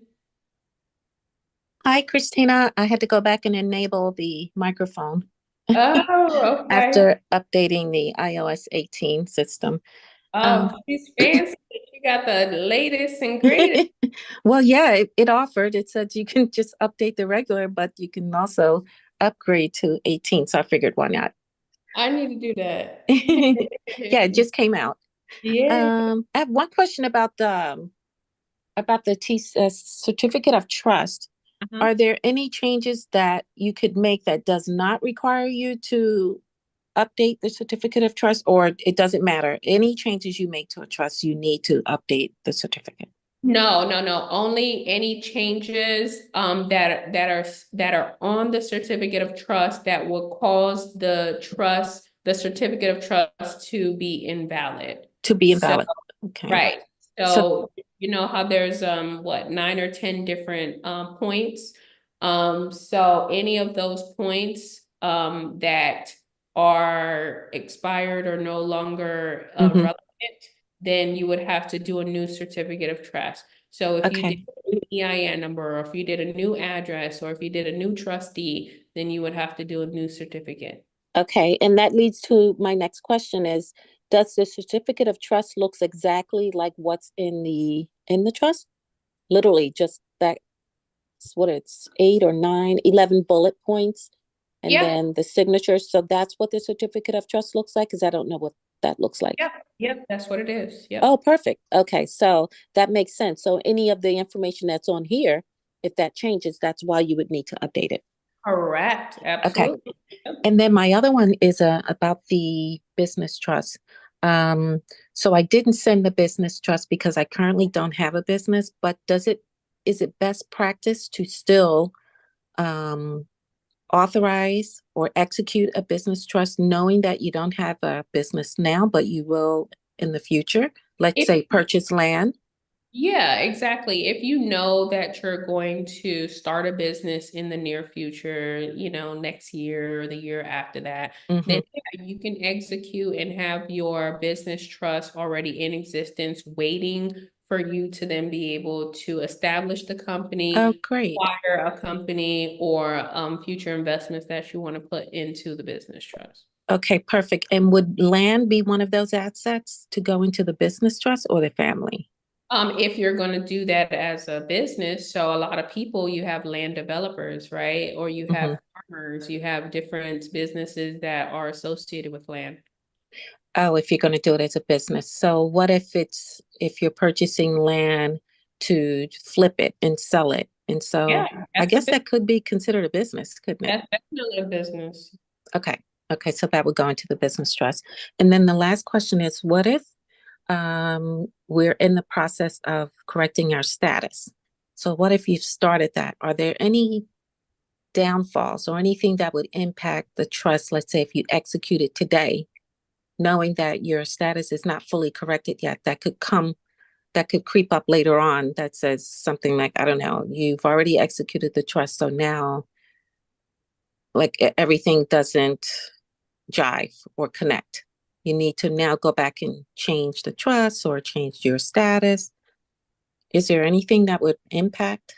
So the only thing is if you are executing the trust today and you're using, you know, your straw man, if you're not going to change that name, because a lot of people, when they go through the status correction, they will then adopt Aboriginal names. So if your name is not going to change, then you are okay. But if you're going to make any changes to your name, then that will impact the trust, because the trust is going to be executed by a different entity than the entity that that you are moving towards. And when you say name, you mean the name that I was born with, right? Yeah, the all caps. Okay. The all caps name, which is considered like a corporation, right? Correct. Yeah. Yeah. Your straw man. Yeah. Okay, cool. Thank you so much. Appreciate it. All right, awesome. Thank you, Jen. All right, Thank you. next we have Curtis. Hey, Curtis, how are you? Hey, Christina, how you doing? Good. I like how you have a brown hand and everybody else have yellow. Like, I have to get on that level. Can we all get on the level of Curtis, please? Power to the people, and you are That part. playing a very important role in that empowering. So we appreciate. Yes, I agree. I just had a question, because you brought something up a little while ago that actually I wanted to find out more about. You said that you can use an LLC or an entity as a grantor, trustee, or beneficiary. Yes. Okay, so if I wanted to use my LLC as my grantor for my family's trust, what's the process in that? Yeah, I mean, so the only thing is that you got to make sure that it's not a conflict of interest. So if you're if it's a single member LLC and you're the only person that's the authorized member for that LLC, and then you go to use that LLC as your grantor, then you're going to be signing both as the grantor and the trustee. So that's going to look at like a conflict of interest, unless you have another individual and it's a partnership, and you have another individual on that LLC that can sign as the grantor or the authorized member for that LLC. Oh, okay. You answered my question. Yeah, absolutely. So in a sense, it's just having one entity manage or operate another entity. So, so with that being said, we are going to wrap it up, you guys. So I do have homework for you guys. A lot of us, we are fighting to get inside of the Facebook group. We're fighting to get inside of the Telegram chat. So my team is working on it right now to be able to approve all of the requests. Some of our requests already has been approved. So yesterday, the assignment was to go ahead and introduce yourself. Today, I want you guys to go ahead and post inside of the Facebook group and let us know the reason why you decided to break generational curses and become a trustee. Because right now you are doing the most important thing, which is setting the foundation for your family, which is you actually creating this legacy for your family and changing the trajectory of their lives. So why did you decide to become a wealthy trustee? Let us know, guys,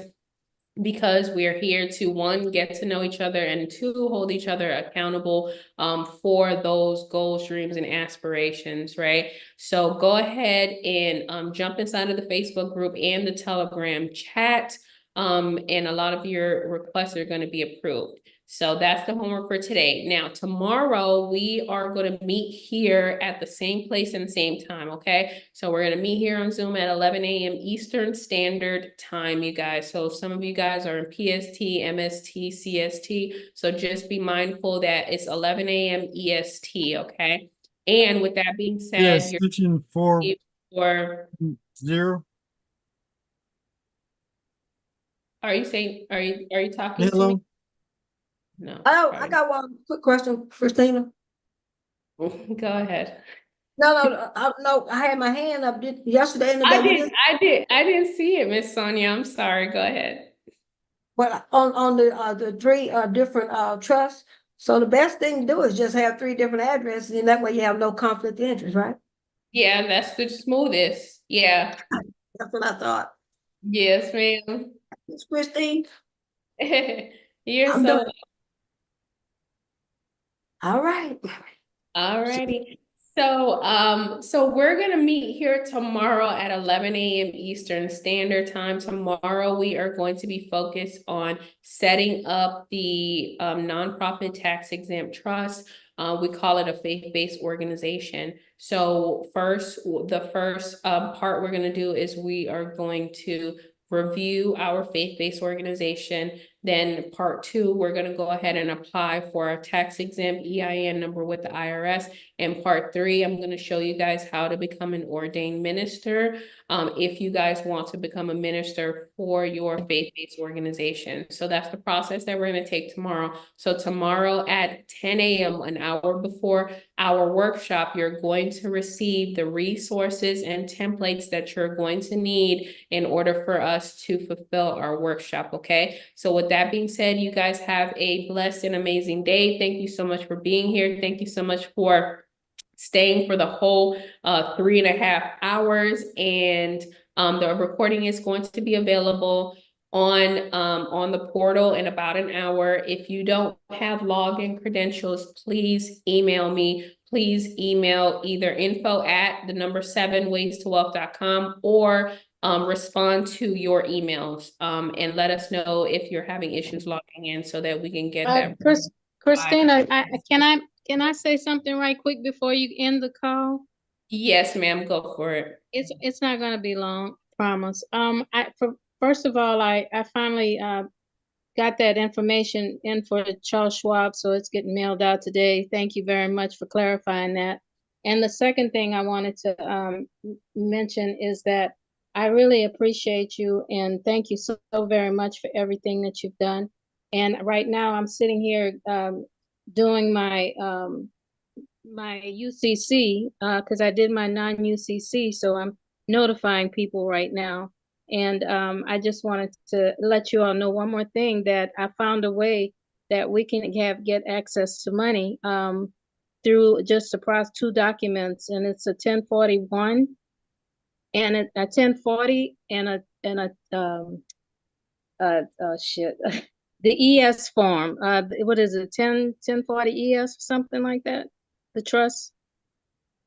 I don't have it in front of me, but I found out yesterday. I was on a call, and you can access up to maybe $1 million, and through the Treasury you borrow from yourself, and you need the 1040, I think it's the 1040 ES, the 1040 form, IRS form, and it's a 1040 V, where you put on the front of it the positive and the back of the negative. So I just wanted to let you know I'm going to do the process. When I find out more information, if I'm successful, I'll let you know. But I heard somebody did get back 250,000. Oh, right. Actually did. That's amazing. So yes, go ahead and put it inside of the Telegram chat. That's why it's so important, because look at the type of information that Ms. Bay has. And so she's going to give you. That can help you start your trust. That can help you do your IULs and everything else. Exactly.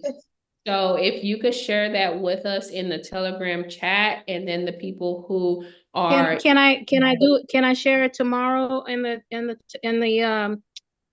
chat, because I want to make sure that that's the correct form that I'm saying. Yeah, absolutely. Thank you so much, Ms. Bay. Thank you so much. That's why I'm telling everyone, like, we have a community. There's over 600 trustees in our community, and we're here to serve each other, to support each other, to network, to be, a vessel, and we are like-minded individuals going down the same route. So thank you so much, Ms. Bay.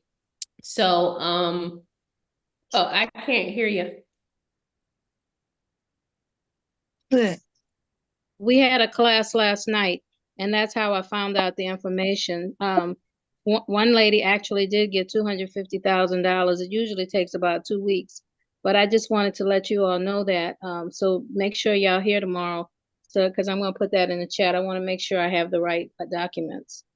Thank you so much, Miss Bay. We appreciate you. Thank you, thank you, thank you. So with that being said, you guys, so we are gonna wrap it up. So just look out for your emails tomorrow. So the recording is gonna be uploaded in about an hour so that you can review the information. And then Steve said he needs access to the Telegram chat. So the link is inside your email, the invitation to the Telegram chat, and also check your text messages where you receive the reminders. So with that being said, you're going to receive the email tomorrow with the Zoom link and the templates that you need for tomorrow. So everyone have a beautiful rest of their day, and I will see you here tomorrow on Zoom. Bye, everyone. Thank you.